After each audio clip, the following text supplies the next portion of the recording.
ढॅन आणि आम्ही नंतर आलो होतो एलोरा केव्जला. खूप दिवसापासून जायचं होतं आणि आता हे रस्त्याचंच होतं म्हणून आम्ही आलो एलोरा केव्जला.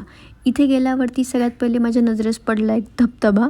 छोटासा होता, मला तिथे जाऊन फोटो काढायचे होते पण चान्स नाही भेटला आणि दुरून असं वाटत होतं या काकू मस्तपैकी फोटो काढतायत आणि ते येऊन बघितलं तर ह्या केळं खात आहेत. वारे वा भारतीय लोक. आणि गर्दी तशी मोजकीच होती, जास्त काही नव्हती. टाईमपास करण्यासाठी लोक जास्त आहेत असं मला वाटतं. आणि मम्मी थकली होती म्हणून मम्मी अशी बसली होती. त्यात मी घातल्या होत्या हिल्स. कंड म्हणजे एवढा की बास. नंतर बाहेर आलो. बाहेर बघता बघता मी काय बघितलं, अरे ह्या मुलगा एवढा सॅड का बसला आहे.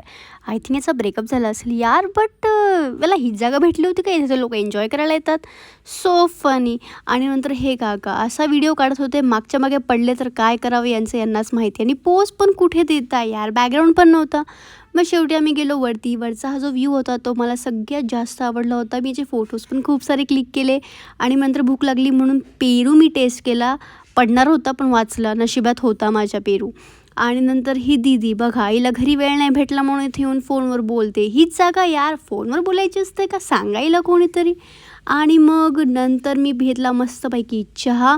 नंतर घेतलं मी भद्रा मारुतीचं दर्शन आणि देवाला सांगितलं मला खूप सारी बुद्धी दे.